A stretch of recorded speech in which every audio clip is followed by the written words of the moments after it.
اب اللہ رب العزت کا نام لے کر درس مثنوی کا آغاز کرتے ہیں۔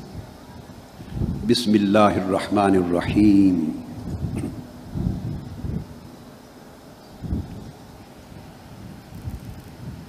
معزز اور محترم معتکفین و معتکفات اور مشائخ علماء کرام اور سامعین و ناظرین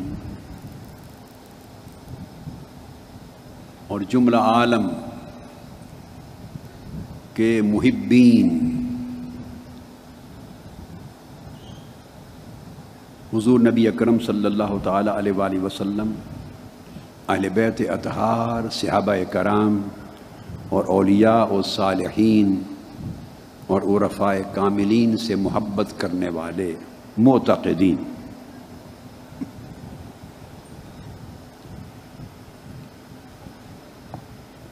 ہم آج حسب وعدہ مثنوی مولانا روم کے درس کا آغاز کر رہے ہیں، اور اللہ جل مجدہ کی توفیق سے اور اس کے اذن سے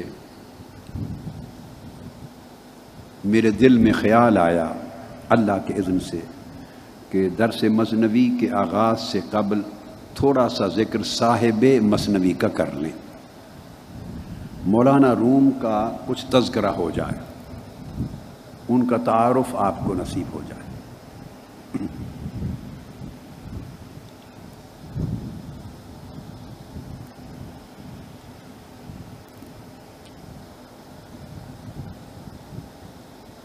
مولانا روم کو، جنہیں عرف عام میں مولائے روم بھی کہتے ہیں اور مولانا رومی کے لفظ سے بھی یاد کرتے ہیں، ان کا اصل نام محمد ہے،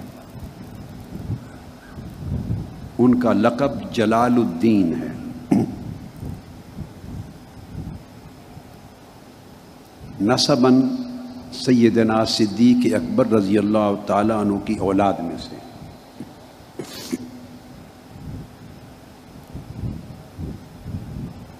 تو ان کا نام بن جاتا ہے محمد بن محمد بن محمد بن حسین بن احمد بن قاسم۔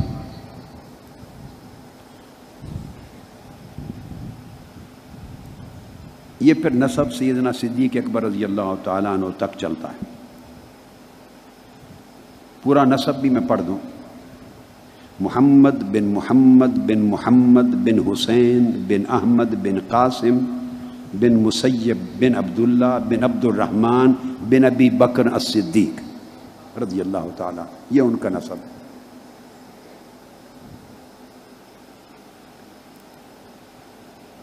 آپ بلخ میں پیدا ہوئے،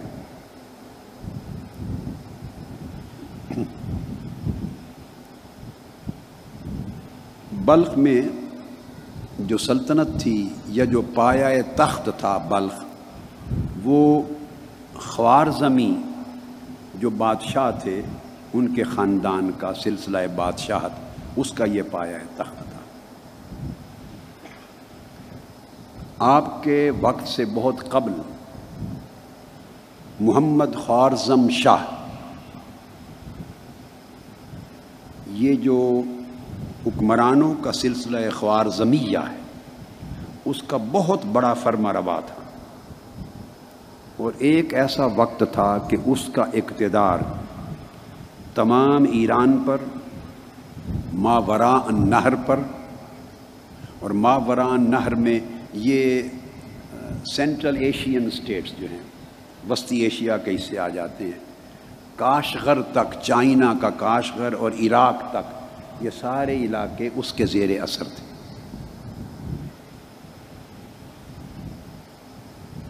اب آگے اس کے احوال ہیں، وہ ہمارا مقصود نہیں، میں ان پر وقت ضائع نہیں، بادشاہوں کے تذکرے پہ وقت ضائع نہیں کرتا، ہم عشق کے بادشاہوں کی بات کرتے ہیں۔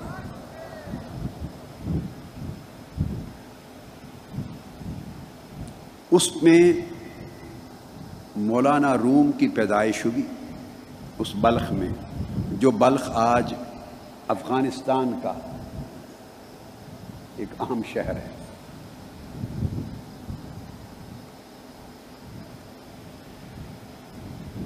ہمارے درویش صوفی صاحب بابا افغانستان والے کدھر بیٹھے ہیں؟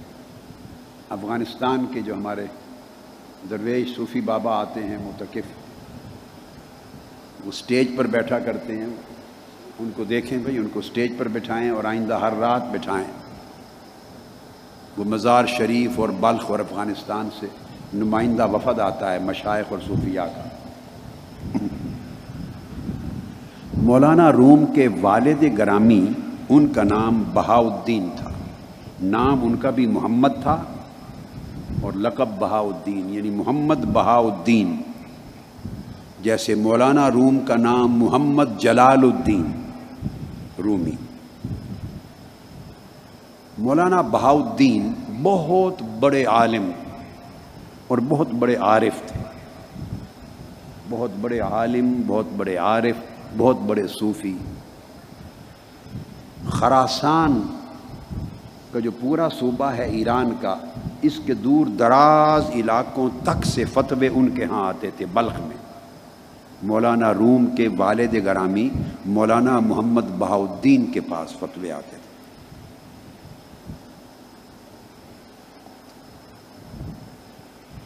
آپ کا معمول تھا کہ ہر روز صبح سے دوپہر تک علوم درسیہ کا درس دیتے مولانا بہاؤالدین بلخی، صبح سے زور سے قبل تک تفسیر، حدیث، فقہ اور علوم معقولات و منقولات کا درس دیتے۔ ظہر کے بعد حقائق، معارف اور اسرار کا بیان ہوتا، سلوک و تصوف اور حقائق معرفت کا بیان ہوتا ظہر کے بعد۔ اور پیر کا دن اور جمعہ کا دن یہ عوام الناس کے لیے عمومی واعظ و نصیحت کے لیے مقرر تھا۔ اسی طرح کی تقسیم اوقات اکثر اکابر اولیاء کرام کے ہاں ہوتی تھی۔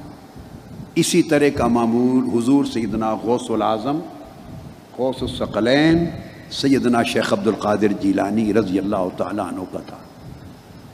آپ بھی 12 مختلف قسموں کے علوم درسیہ خود پڑھاتے تھے، حضور سیدنا غوث العظم رضی اللہ تعالیٰ، اور بڑے بڑے علماء، فقہاء، محدثین، مدرسین آپ کے شاگرد ہوئے، اور پھر مقرر وقت میں واعظ فرماتے۔ خاص مجالس اور اوقات میں اسرار و معرفت اور زہد و سلوک کی باتیں ہوتی۔ یہ تقسیم اوقات ہر زمانے میں اولیاء کا طریق رہا ہے۔ سیدنا امام حسن بصری کا بھی طریق یہ تھا، وہاں سے معمول تھا۔ خاص مجالس اسرار معرفت کے لیے ہوتی، عام مجالس واعظ و نصیحت اور تلقین دین کے لیے ہوتی۔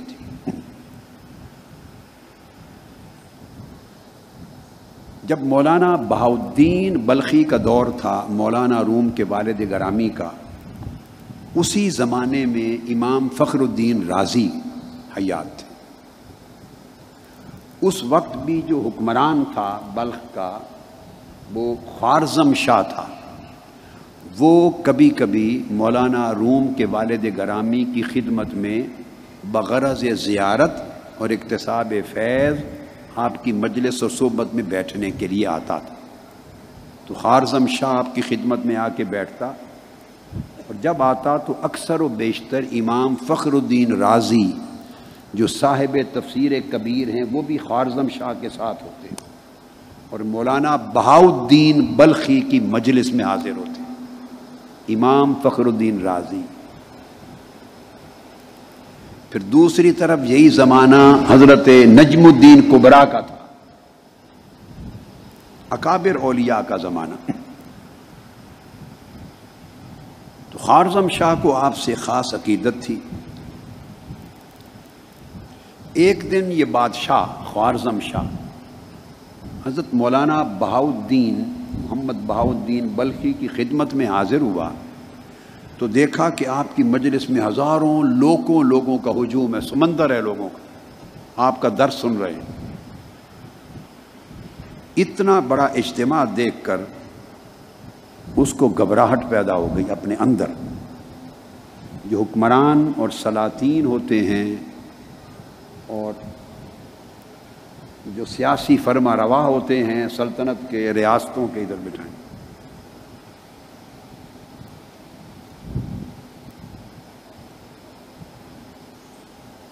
ان کو قاسم آپ ادھر آ جائیں بیٹے, یا راجہ زاہد ادھر آ جائیں. قاسم آپ کو ادھر آگے بیٹھا, آپ آگے بیٹھ جائیں. وہ ان کا وتیرہ ہے کہ جب کسی بھی اللہ والے کے پاس لوگوں کا ہجوم دیکھیں اور خلق کا رجوع دیکھیں بہت زیادہ, تو وہ اپنے لیے تھریٹ سمجھتے ہیں, انہیں گھبراہٹ ہوتی ہے. اس امر کو وہ گوارا نہیں کرتے کہ ان کے ہوتے ہوئے مخلوق کا اتنا بڑا ہجوم کسی اور کے ارد گرد ہو. یہی معاملہ ائمہ اطہار اہل بیت کے ساتھ ہر دور میں بنو امیہ سے لے کے بنو عباس تک ہوتا رہا ہے, اور وہ شہید کروائے جاتے رہے یا زہر دلایا جاتا رہا تو وہ بھی شہادت یا قید و بند میں ڈالے گئے.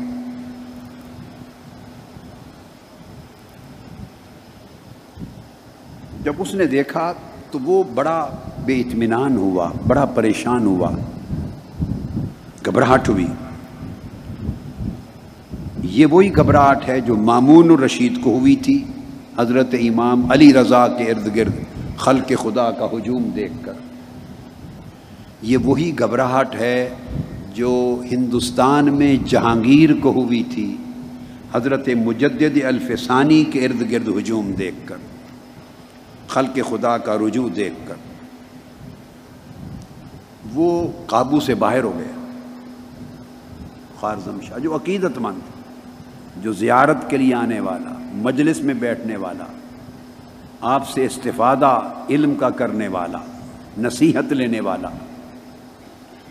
مخالف ہو گیا, دشمن ہو گیا.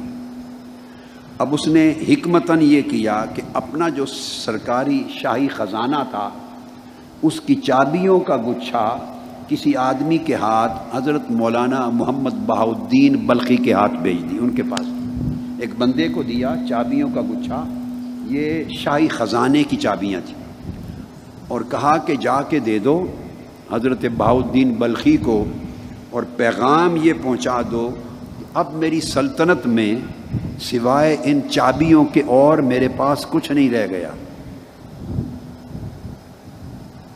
اب بات کو سمجھ گئے اس پیغام کی روح کیا ہے.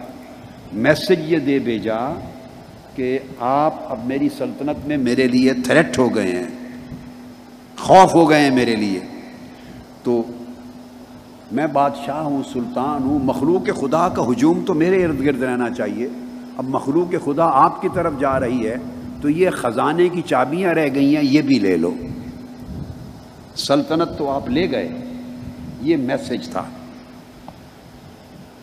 حضرت مولانا بہاؤالدین نے جب چابیاں دیکھیں اور پیغام سنا تو اس آدمی کو واپسی پہ یہ پیغام بھی دیا کہ میرا واپس جا کے یہ پیغام دے دینا کہ یہ آنے والا جمعہ پڑھا کر اور اس کا واعظ کر کے ہم بلخ چھوڑ دیں گے. بس وہ سمجھ گئے, وہ راز سمجھ گئے, سارا پیغام کا راز سمجھ گئے.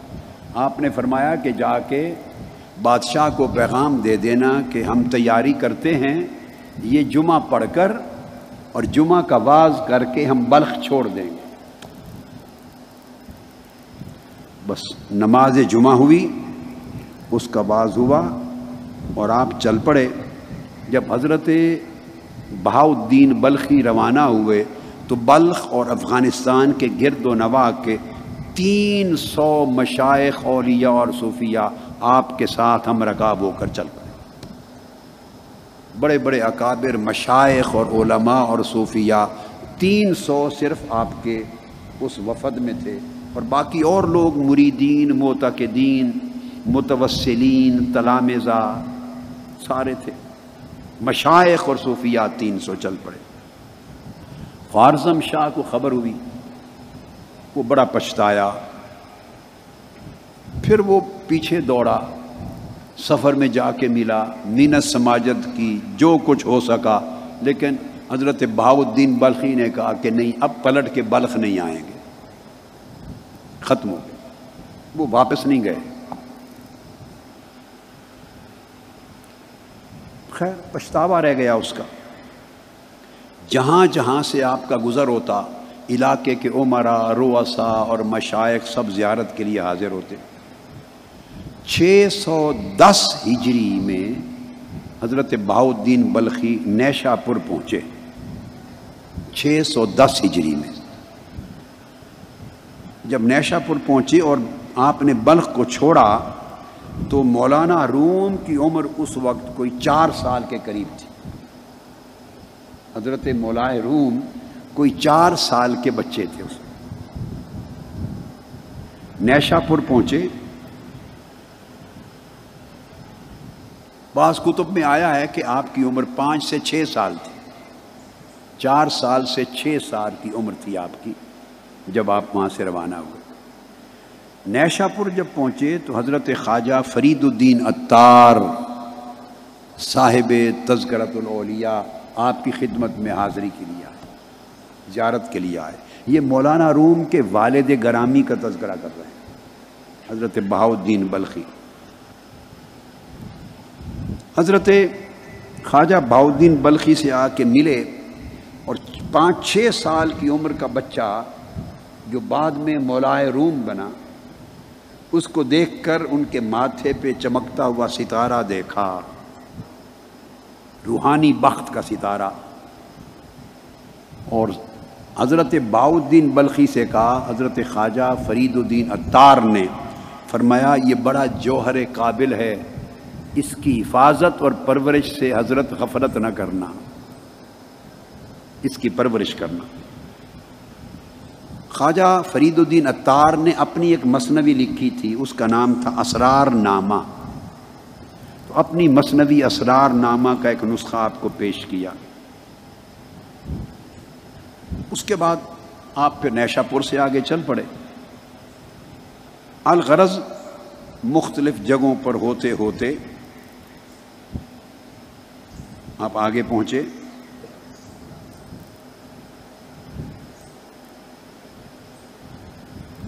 مختلف اطراف و اکناف میں مختلف ملکوں شہروں سے گزرتے ہوئے آئے۔ یہ جو موجودہ جگہ ہے ترکی کی شہر قونیہ، جہاں مولانا روم کا مزار اقدس ہے، یہاں کا بادشاہ تھا، بادشاہ تھا سلطان علاؤالدین کیقوباد۔ سلطان علاؤالدین کیقوباد یہ بادشاہ تھا۔ ہمارے جو شیخ احمد مصطفیٰ العربی یہ سلطان علاؤالدین کیقوباد اور سلجوقی سلطنت کی تاریخ سے کچھ واقف ہیں۔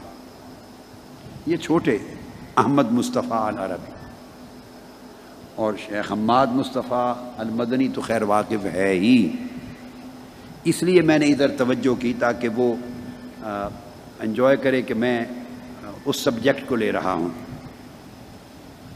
سلطان علاؤالدین کیقوباد یہ سلجوقی سلطنت تھی، سلطنت سلجوقیہ، اس کا وہ فرما روا تھا۔ یہ سلجوقی سلطنت یہ کوئی 220 سال تک پورے ایشیائے کوچک پر رہی ہے، اور اس ساری کو سلطنت روم کہتے تھے۔ وہ مشرق وسطیٰ تک جاتی تھی، ترکی، استنبول اور سارے خطوں کو ڈال کر۔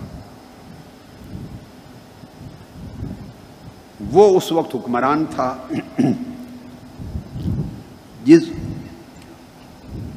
اس کے لوگ سلطان علاؤالدین کیقوباد کے، اس کے کچھ لوگ وہ جہاں مولانا بہاؤالدین بلخی قیام پذیر تھے تو ان سے ملنے کے لیے وہاں آئے اور ان کے احوال دیکھے، ان کا زہد و ورع دیکھا، ان کی معرفت دیکھی، مقام و مرتبہ دیکھا، اور سارے کچھ احوال جا کر انہوں نے سلطان علاؤالدین کیقوباد کو ان لوگوں نے بتائے۔ اس سے وہ بڑا متاثر ہوا اور اس نے دل ہی دل میں گویا مولانا روم کے ساتھ اپنی ارادت کا رشتہ قائم کر لیا اور درخواست بھیجی کہ بلخ سے آپ چل پڑے ہیں تو اب ہمارے ہاں کونیا میں آ کے اقامت اختیار کریں. دعوت دی کونیا میں قیام پذیر ہونے کی. اب روانہ ہوئے. اس وقت جب آپ درمیان میں کئی مقامات سے وہ ہوتے ہوئے تھوڑا تھوڑا قیام کرتے ہوئے چلے، جب مولانا روم کے والد گرامی کونیا پہنچے تو اس وقت مولانا روم کی جو عمر ہے اس میں درمیان میں زنجان بھی رہے، عرصہ قیام رہا. زنجانی جہاں سے مشائخ اور اولیاء ایران کے حصے میں ہیں وہاں بھی آپ کا قیام رہا، اور مختلف شہروں میں ممالک میں بھی رہے. لیکن بالآخر جب کونیا پہنچے تو مولانا روم کی عمر اس وقت کوئی لگ بھگ 17-18 سال تھی. 17-18 سال کے قریب. اس دوران دمشق سے بھی گزرے. وہاں حضرت شیخ اکبر محی الدین ابن عربی کے ساتھ ملاقات ہوئی. جب دمشق گئے ہیں تو اس وقت مولانا روم کی عمر لگ بھگ 11 برس کی تھی، 10-11 برس. شیخ اکبر نے دیکھا آگے آگے والد تھے حضرت بہاؤالدین بلخی، پیچھے ان کا بیٹا 11 سال کا محمد جلال الدین جو ابھی رومی نہیں ہوئے. ان کو دیکھا تو شیخ اکبر نے جب وہ رخصت ہوئے تو فرمایا سمندر دریا کے پیچھے پیچھے جا رہا ہے. باپ کو بھی دیکھا، بیٹے کو بھی دیکھا تو فرمایا سمندر دریا کے پیچھے جا رہا ہے. یعنی والد دریا ہے اور بیٹا بڑا ہو کے سمندر بننے والا ہے. یہ شیخ اکبر محی الدین ابن عربی نے کہا. جب کونیا جا کے آباد ہوئے اس وقت آپ کی عمر کوئی 17 برس 18 برس کے قریب تھی مولانا روم کی. سلطان علاء الدین کیقوباد نے باہر نکل کے استقبال کیا، بڑے تزک و احتشام سے استقبال کیا، اور گھوڑے سے نیچے اترا، پیادہ پا ننگے پاؤں زمین پر دیر تک آپ کے استقبال میں ساتھ چلتا رہا. ایک عالی شان مقام پر جا کے آپ کو ٹھہرایا، ضروریات مہیا کی، اور پھر اکثر و بیشتر آپ کی صحبت اور مجلس میں آ کے بیٹھتا. مولانا شیخ بہاؤالدین بلخی نے 628 ہجری میں 628 ہجری جمعہ کا دن تھا، 18 ربیع الثانی، اس دن وفات پائی. 628 میں وفات ہوئی، اور مولانا روم کی ولادت 604 ہجری میں ہوئی تھی.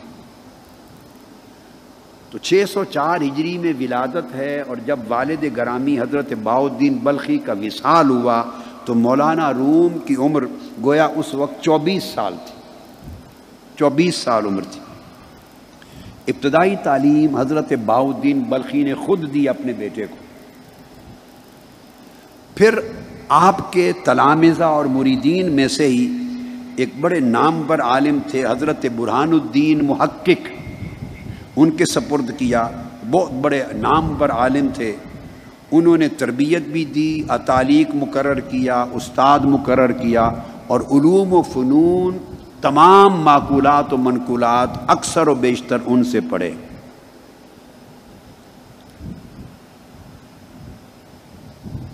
جب کونیا پہنچے تھے مولانا روم تو عمر 18-19 برس تھی.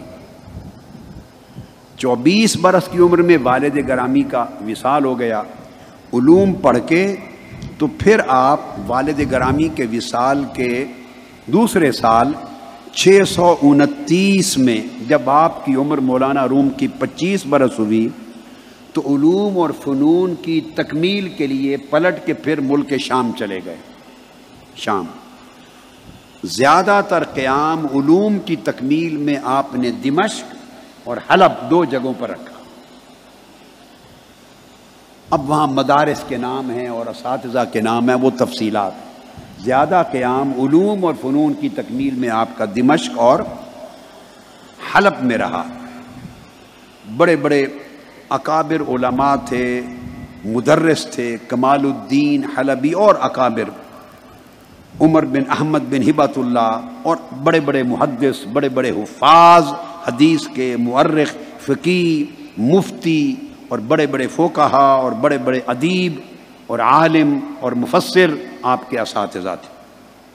ان مدارس میں آپ نے، اور آپ علوم الفقہ میں بڑے وسیع مہارت اور معرفت رکھنے والے عالم تھے۔ مولانا روم تمام مذاہب کے متبحر عالم تھے، اور علم الخلاف جو مختلف مذاہب کے مابین خلافیات ہیں اس کے اوپر بڑے مناظر تھے، مجادلہ اور مناظرہ کے بہت بڑے عالم، متخصص اور ماہر تھے، اور علوم کی مختلف انواع پر بڑا تبحر تھا، بڑی مہارت تھی۔ الغرض ظاہری علوم دینیہ میں، معقولات اور منقولات میں، اس زمانے میں مولانا روم کا کوئی ہم پایا شخص نہیں تھا۔ دنیا سے بڑے بڑے فتوے آپ کی طرف آتے، لوگ استفسار کرتے، اکتساب فیض کرتے، آپ پھر درس دیتے اپنے طلباء کو، گھر میں بھی، اپنے مدرسہ میں، مدرسہ آپ کے لیے بنا دیا گیا کونیا میں، اور آفاق میں آپ کا شعرا تھا، ڈنکا بجتا تھا علوم میں تبحر کا۔ اس زمانے میں جب آپ تکمیل کر کے واپس آباد ہو گئے تھے کونیا میں، ادھر ایک بزرگ ہیں حضرت شمس الدین تبریز، حضرت سلطان شمس تبریز، وہ تبریز سے چلتے ہیں، بڑے عارف اور بڑے عاشق تھے، سلطان العاشقین تھے اور سلطان العارفین تھے۔ وہ حضرت شیخ بابا کمال الدین جندی کے مریدین میں سے تھے، ان سے اکتساب فیض کیا تھا۔ جب حضرت سلطان العاشقین حضرت سلطان شمس تبریز نے جب تکمیل کر لی مقامات میں، معرفت میں، زہد میں، سلوک میں، تصوف میں، مراحل عشق میں، مراحل معرفت میں، تو آپ کے شیخ نے ان سے فرمایا حضرت شمس تبریز سے کہ شمس تبریز روم جاؤ، وہاں ایک دل سوختہ ہے، ایک دل سوختہ تمہارے انتظار میں ہے، جس کا دل عشق الہی کی آگ میں جلا چاہتا ہے، اس کے لیے روم جاؤ۔ ایک روایت۔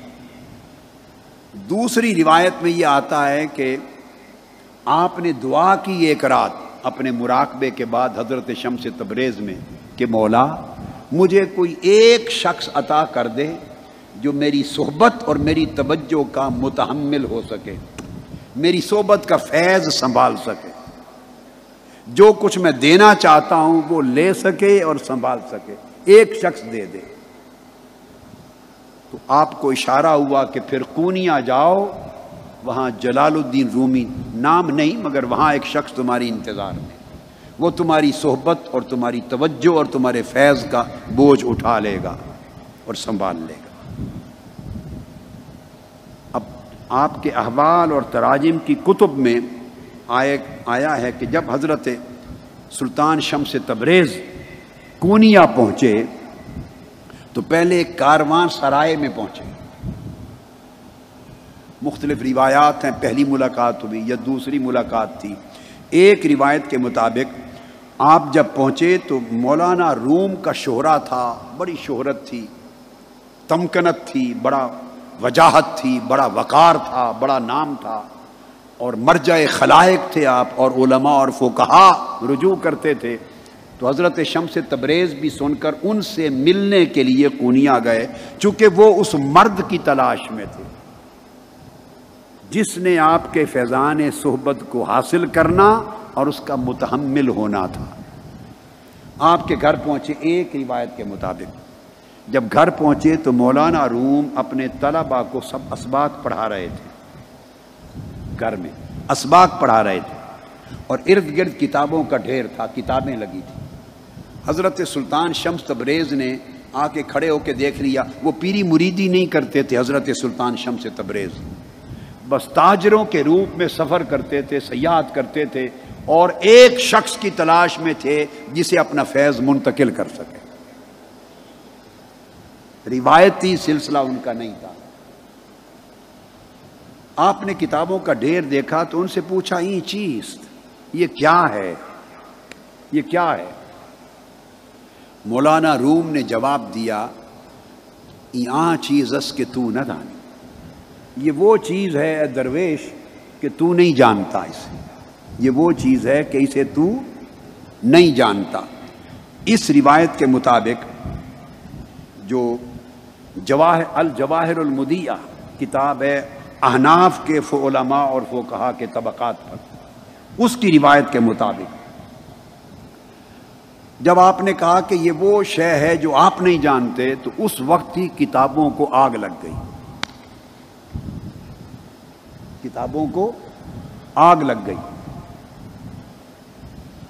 مولانا روم پریشان ہو گئے، مصودات تھے اس زمانے تو قلمی کتب ہوتی تھیں، سب جل گئیں، اور پریشان ہو کے پوچھا یہ کیا ہے؟ فرمایا یہ وہ چیز ہے کہ رومی تو نہیں جانتی، جو کچھ پہلے تھا وہ ہم نہیں جانتے، جو اب ہو گیا وہ آپ نہیں جانتے۔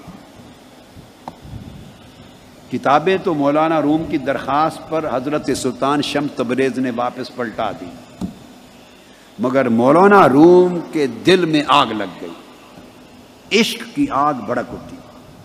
یہ وہ پہلی چنگاری تھی جو جلی۔ اب ایک اور روایت بھی آپ کی ملاقات کے حوالے سے دوسری آتی ہے، اور وہ یہ کہ مولانا روم ایک تالاب کے کنارے، اپنے مدرسہ کے تالاب کے کنارے طلباء کو پڑھا رہے تھے۔ حوض تھا، پہلے زمانے مساجد کے اکثر سینوں میں، مدارس میں حوض ہوتے تھے، اس کے کنارے بیٹھ کے پڑھا رہے تھے، کچھ کتابیں رکھی تھیں، اور حضرت شمس تبریز نے اس موقع پر پوچھا کہ یہ کیا ہے جلال الدین، یہ کیا ہے؟ آپ نے جواب دیا یہ قیل و قال ہے، یہ قیل و قال ہے۔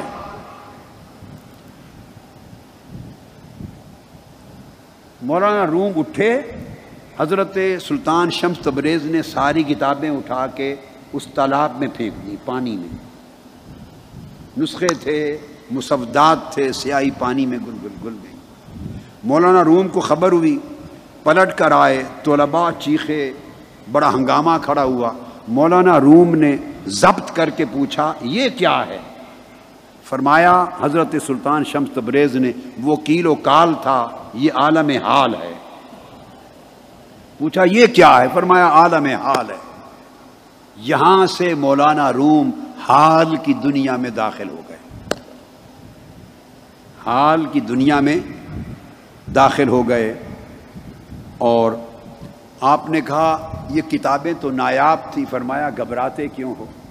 آپ تالاب میں اترے اور کتابیں نکال نکال کے واپس کر دی، اور ایک ایک کتاب کو جھاڑتے تھے، بجائے پانی کے گرد نکلتی تھی۔ وہ پوچھتے رہے یہ کیا ہے؟ فرمایا وہ قیل و قال تھا، اب یہ عالم حال ہے۔ مولانا روم نے کہا کہ اس حال میں ہمیں بھی داخل کر دیں، اس حال میں ہمیں بھی داخل کر دیں۔ مولانا روم اس حال میں داخل ہوئے اور پھر پڑھانا چھوڑ دیا، حلقہ تدریس ختم کر دیا، فتویٰ نویسی بند کر دی، اور حال میں ایسے داخل ہوئے کہ پھر سلطان العاشقین بنے اور سلطان العارفین بنے، اور آپ نے پھر دنیا کو صاحب حال کرنے کے لیے مثنوی لکھی، جس کو مثنوی مولانا روم کہتے ہیں، مثنوی رومی کہتے ہیں۔ اور پھر وہ اس حال کا ذکر شروع کرتے ہیں، مولانا روم اس مثنوی میں اس حال کا ذکر شروع کرتے ہیں، اور آغاز کرتے ہیں بشنو ازن چوہی کایت می کند